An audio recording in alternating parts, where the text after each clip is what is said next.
When you hear about great entertainment, you probably immediately think about the Grim Dawn, the action RPG, which is very close to Titan Quest and, of course, Diablo, but you never really think about a city management game. But that is exactly what the Farthest Frontier is. And like the Grim Dawn, they brought tons and tons of quality of life improvements to the game to make it more palpable and also more interesting. Now, this is the 1.0 review of The Farthest Frontier. I was lucky enough to play it for about a week, and it's coming out in 1.0 in just a few hours. So if you want to know, is this game worth it? You came to the right place. Now, let's jump immediately in and let's talk about what this game actually is. Well, it is a lot. It is basically Banished, Anno, and a bit of Stronghold slash Age of Empires. And if you are thinking, wait, that's a lot of different games coming together. How does that even work? Well, the answer is it does. But yeah, as I said, when you were starting out, first of all, you have tons of customization options, which are also very important. You can literally take out parts which are a big part of the game you don't like. Don't like the fighting? Take that out. Don't like the whole survival shtick because you want just to build your city? Well, no problem. Take that out. Don't want to gather resources and just do some free building? Well, you can also activate that. Like again, the game is giving you tons of customization options so that you can customize the game to your liking. And it's not just, as I said, like difficulty ratings. You can go in deep and change nearly everything you don't like, which is fantastic for the people who want to create their own experience. But when you are in the game, and let's say you just run a standard game, then you're immediately in survival mode because, well, you have only a handful of frontiers and they are trying to survive out there in the wilderness. You have barely any resources to make it through the winter, and that means you have to start to chop wood, get some stone, and more importantly, get the food going because starving people are not really helpful, let's be honest about it. But you also have to be careful about sicknesses and wild animals. Later on, there will be raiders and thieves trying to get into your town. And, well, last but certainly not least, you also have to be careful about temperatures because winter is definitely coming in this game and it's not a pretty one. So you better make sure you have enough firewood to just not having limbs freezing literally off the population in your game. But when you are slowly getting into it, you realize that you're becoming more and more stable. And after about 3 years in the game, you have reached the point where you are moving from just surviving to thriving. And that means you are starting to build your city, right? And it is very important to note that even though I said it is closer to, let's say, Anno when it comes to city building and city management, it focuses more on different things than Anno does. So you are still planning your city, right? And you have to pre-plan it a little bit because there are areas, of course, people don't want to live. I mean, who wants to live next to the night soil warehouse or, well, dung pile? It's not really a warehouse. Or, well, who wants to live next to the cobbler or to the leather maker, right? Those are all things people don't really want to live next to because it smells pretty strong. And so you have to plan a little bit ahead where you put your industry and your production and where do you put the people that want to live because they also want that you beautify the areas and make them more interesting for them. But there is another category you really have to look out for when you are building your city, and that is logistics. Because every single person in this game is simulated. So that means that the people have their own life, right? They want to take breaks, they want to be with their family, they just want to have fun. And especially in the winter season, a lot of people just want to stay home where it is warm because it is far too cold outside. So the worst enemy of yours is, well, the paths. how long does somebody have to walk from A to B? And you have to plan around it. Because even like just an in game minute of walking is a lot in this game. And so a lot of people are basically failing at the beginning because they didn't really plan out their cities, and people have to walk far too long before they reach anything. Like, just think about that for a second. You have to walk for like 2 or 3 in game minutes to get to the farm you're working at. And the moment they are reaching the farm, they are like, well, that was a nice walk. That was like 10 seconds of intense working. Let's go home. And then your farm is not producing the resources you need and want.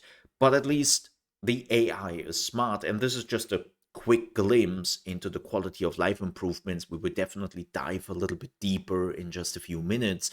But when you build some houses next to a farm, then actually workers who are working at that farm will try to move in into those houses instead, even if they already have a place they're living at, which is really cool because let's be honest here, a lot of games don't do that. If people sometimes just find their home, they stay there for all eternity. And again, in this game, they're moving, which is fantastic. But again, planning, very important. And that leads us to the third part of the game, which is basically like the stronghold Age of Empires part, where you have to fend off raiders because you are thriving, and well, other more shady people see that thriving and says, well, I want a piece of that. So they come to pillage you, they come to raid you, and they come to murder your people. And that is the last thing you want. So what you have to do is you have to build walls, defense towers. You can start out with some hunters and militia, which is basically protecting you, but that's the bare minimum. Then you're building, what, training, not building, training guards. And then later on, you have actual soldiers, archers, and even cavalry to fight back. But your army is not just for defensive purposes. You can also go out there and attack the raiders. Why would you do that? Well, less attacks from the raiders when they are all dead, right? But you can also start excavations in the surrounding ruins and find some items which will give you some really strong permanent buffs, and they are amazing. But how do you get here? Well, it's actually pretty simple. There is a knowledge tree or a research tree, which is giving you some nifty perks to do your stuff better, but they are also unlocking building and upgrades for the already existing buildings. This is how they are controlling how you are going through the game. Also, another very important part in the game is the economy. The economy is a big part, and yes, you will make money through taxes, of course, but if you want to make the real money, you need to build some of the builder buildings. Yeah, right. The bigger buildings, you have to do some trading with merchants, and the merchants are coming in randomly, and not every merchant is selling or buying all your stuff, right? They are only selling and buying some specific items, and you better have them ready when they come in because you really need that money beyond just taxes. And this is all coming together, and you might ask, okay, well, that sounds pretty neat, but where is this game special? And the answer is it's not really trying to be super special, but what it does is it brings in tons of of life improvements, like things I have been begging for in other games and we never got, like the interface. Let's talk about that. You have basically two forms of interfaces here in the game. You have the visible gameplay, right? Which is telling you a pretty well story about what is going on in your city, what is going well, what is not going too well. Like, let me just give you a super simple example. We already talked about the times of the year, right? And you have a little timeline at the top of the screen, which is telling you exactly when the winter is coming and all that. But you don't really need that because you already know it's coming, because in, let's say, autumn, you have birds flying in the direction of the south, right? Because they want to escape. You have like the forest around you changing color, and you also have some leaves blowing over the screen, and you know immediately, ah, autumn. Okay, that makes sense, right? Winter is really close. I might better prepare for that. And they do that with everything in the game.